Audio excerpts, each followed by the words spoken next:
Hello, wizardry enthusiasts. Today we're embarking on a journey to unravel the enigmatic legacy of Salazar Slytherin, one of the most emblematic figures of the wizarding world. In the annals of wizarding history, Salazar Slytherin's name evokes a blend of awe and apprehension. Known as one of the four illustrious founders of Hogwarts, his legacy is often overshadowed by his association with dark arts and pureblood supremacy. But what if I told you there's more to Slytherin than his dark reputation suggests? Join me as we delve into the mysteries behind Hogwarts' most enigmatic founder. Who was Salazar Slytherin and which was his legacy? In order to answer properly to this question, we need to look a little bit into the life of the Dark Wizard. Armed with ancient scrolls, forgotten tales, and the wisdom of magical historians, we delve into the depths of the past, seeking to understand Slytherin beyond the stereotypes. What do we know of Slytherin's early life? Besides the fact that the Sorting Hat described him as power-hungry, it seems that the co-founder of the greatest wizarding school was born in Britain in the 10th century in a pureblood family. As you must imagine by now, he was raised in a family that despised Muggles and all they represent, so his hatred for Muggles and Muggleborns came naturally from his childhood. Although we might think his prejudices existed only because of a sense of elitism, which is in part true, we must consider the fact that in the 10th century, England was dominated by the Christian Church, who wanted to purify the country, getting rid of those who worshipped pagan idols.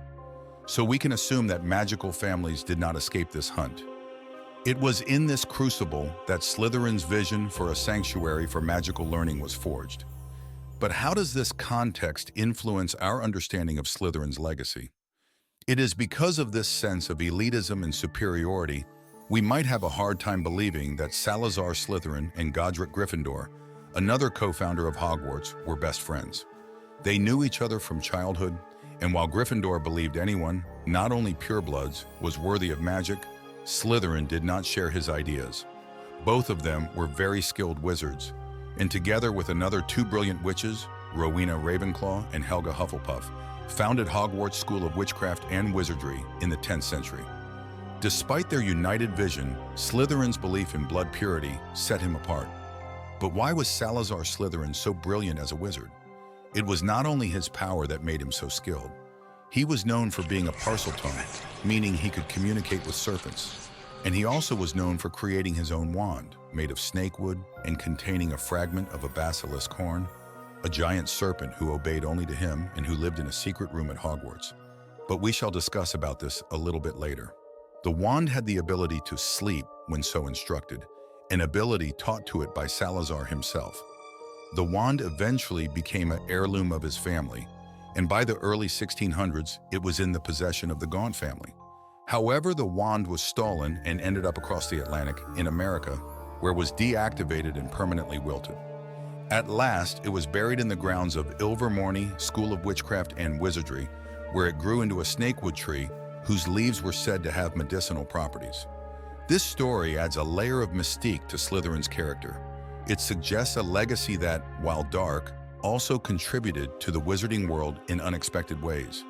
Beside his wand, Salazar Slytherin was a known Legilimens, meaning that he was able to read other people's thoughts and even project visions into their minds. We know of this ability from characters like Severus Snape and Lord Voldemort, and we can only presume that Slytherin was at least as skilled with it as those two, if not even more. But let's get back to his ability to communicate with snakes. It was never a good sign that a wizard was a Parseltongue, as most of them were dark wizards, as it was the case of Herpo the Foul, Slytherin himself, and later on of Tom Riddle, a descendant of Salazar. Born a Parseltongue, Herpo the Foul spent his life studying the dark arts, inventing many vile curses, and at some point, after much experimentation, he created the first known basilisk. Following the example of Herpo, Salazar Slytherin created his own basilisk, a giant venomous snake known to be one of the deadliest creatures of the wizarding world, impossible to tame. That is why Slytherin and other dark wizards who spoke Parseltongue were among the only people who could control these beasts. As you might suspect, Salazar put this basilisk into a room at Hogwarts, as I have already mentioned. But why has he done that? Why introduce such a threat into a school meant to be a safe haven? Was it merely an act of malice? Or did Slytherin have a more complex motive rooted in his experiences and fears? In order for me to answer this, I must be telling you a little bit about how and why Hogwarts was founded. Even if Salazar's past was questionable, his friends and co-founders did not suspect anything about his dark intentions. Remember that the magical community suffered at the hands of Muggles, so Hogwarts, established in the Highlands of Scotland, was a place meant to educate young wizards and witches, as well as to keep students safe from Muggle persecution. The students were divided into 4 houses, each house belonging to a founder. This allowed Salazar to dedicate his to a particular type of wizards. While the other founders valued bravery, cleverness, or loyalty, Salazar Slytherin recruited the most cunning and ambitious students of every incoming class. Intriguingly, he chose the snake as the symbol of Slytherin House, a creature often associated with cunning and resourcefulness, but also with danger and dark magic. This choice was no coincidence.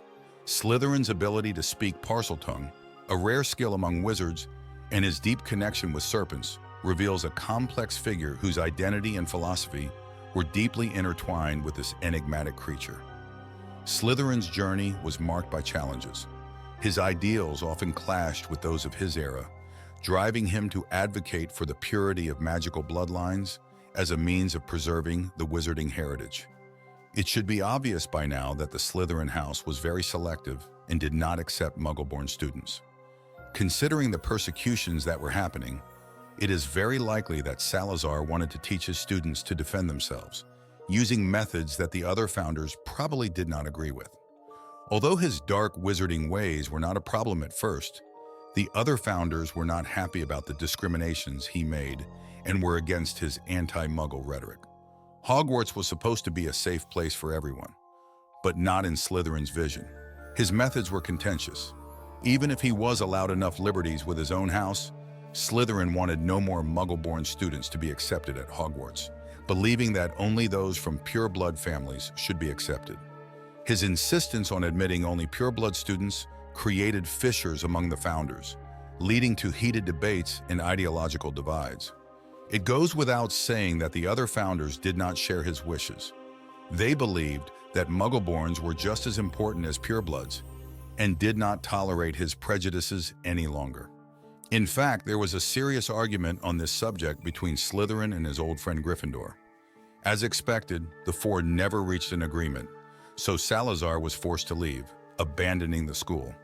However, he did not leave before making sure that his ways would be implemented one way or another. Even after his departure, the Sorting Hat continued to select students for the Slytherin house based on Salazar's preferences. But that wasn't all. Salazar left a much bigger and more terrifying mark on the school, which became his legacy for his future heir. The climax of Slytherin's story came with the creation of the Chamber of Secrets. This act, meant to safeguard the purity of Hogwarts, instead sowed the seeds of future discord and marked the point of no return for Slytherin's relationship with his fellow founders. Before leaving, Salazar Slytherin built a room in the deepest and darkest recesses of the castle, called the Chamber of Secrets. Inside of it was a giant statue meant to resemble him, and as you already know, the Basilisk that only he and his heir could control. Slytherin hoped that one day his true heir would arrive at Hogwarts and will continue what he meant to start, getting rid of all Muggle-borns who were unworthy of magic. The story goes that Slytherin had built a hidden chamber in the castle of which the other founders knew nothing.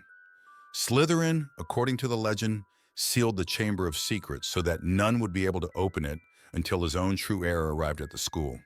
The heir alone would be able to unseal the Chamber of Secrets, unleash the horror within, and use it to purge the school of all who were unworthy to study magic. J.K. Rowling, Harry Potter, and the Chamber of Secrets. 1,000 years later, his dream came true when Tom Riddle opened the chamber in 1942, using the Basilisk to attack his Muggle-born classmates. As we peel back the layers of Slytherin's story, we're left with more questions than answers. Was Slytherin purely a villain? Or was he a product of his time, acting out of a misguided attempt to protect the magical community? Therefore, Salazar Slytherin's legacy is represented by the Chamber of Secrets and the beast which lives within it, along with the ability to communicate with serpents and even his blood prejudices, which will be passed to Tom Riddle. But we shall learn his story in another video. Despite his controversial legacy, Slytherin's contributions to the wizarding world were significant. His innovations in wand lore and the very founding of Hogwarts itself are treasures of magical history. Our exploration reveals a complex figure, a wizard of immense talent and vision, yet flawed by the prejudices of his time. Slytherin's story is a testament to the multifaceted nature of legacy, how it can inspire yet also caution. With a deeper understanding of Salazar Slytherin, we emerge from the shadows of history, carrying with us a narrative enriched by nuance and depth, challenging the simplicity of hero and villain.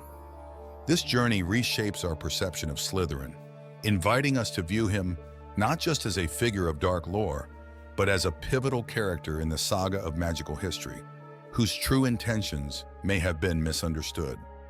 What insights have you gained from the tale of Salazar Slytherin? Does this journey alter your view of one of the most enigmatic figures in wizarding history? Share your thoughts and join the conversation. As we close this chapter, the wizarding world remains a land of endless stories waiting to be told. Subscribe and like if you've enjoyed this journey, and stay tuned for our next adventure into the heart of magic. Thank you for joining me on this quest to unveil the unseen story of Salazar Slytherin. Until we meet again, may your path be lit with the light of curiosity and wonder.